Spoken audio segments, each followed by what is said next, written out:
Intravenous access is one of the most critical skills that doctors, nurses, and other healthcare workers need to have on their fingertips to help save patients' lives. So in this episode, the Medifield Healthcare and Research Foundation is going to cover the basics of intravenous lines, from introduction, types and sizes, indications, contraindications, and factors to consider while fixing IV line. So if you're a medical student, a nurse, a doctor, or any other interested party, you definitely love to follow us and subscribe to our social media pages on YouTube, TikTok, and Facebook to help us refine your clinical skills with contents like these. So what is an IV line?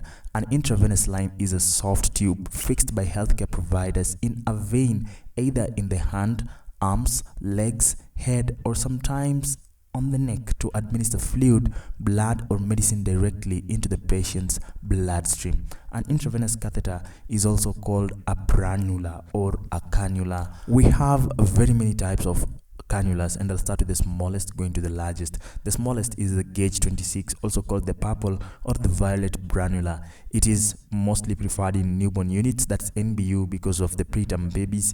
It is usually very useful for tiny veins, and that's why it's preferred in the newborn units. One disadvantage about this is that it easily clogs and may not last long. That means it can be changed after a very short period of time, preferably 24 hours or 2 days. The second smallest is the yellow BRANULA, also called the gauge 24. This is preferred also in the newborn units and the pediatric wards, useful for most children under the age of 5, and it also easily clogs and it is not long lasting. Another type of cannula is the gauge 22, which is also called the blue BRANULA. It is bigger in size than gauge 24 and gauge 26. It is preferred for most children over 5 years, and in some adults it can also be used, especially where intravenous access is a problem. And then it can be used for non-emergency blood transfusion in both children and adults. It can be used to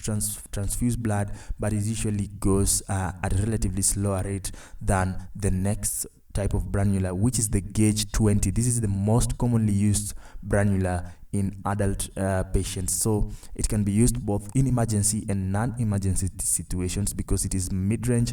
It can be used for quick administration of both medications and fluids. It can also be used in blood transfusion for adult patients. The next type of BRANULA is the gauge 18, also called the green BRANULA. It is a large bore cannula. This one is bigger than the pink one and is mostly commonly used in emergency situations where patients require urgent fluid resuscitation or blood transfusion. So it is also preferred for bigger veins, and it is a perfect one for blood transfusion, especially for emergencies like PPH and any other case where the patient has a risk of going into hypovolemic shock. The next three BRANULAs are also of similar purposes as the green BRANULA. They are often used in situations where patients require urgent fluid resuscitation and blood transfusion. Those are emergency situations, and they include the gauge 17, which is the white BRANULA, and then the gauge 16, which is the gray BRANULA, and finally the largest, which is the gauge 14, also called the orange BRANULA. Thank you for listening. I hope you've learned something. Remember to follow us for more and refine your clinical skills with Professor Reagan from Medifield Healthcare.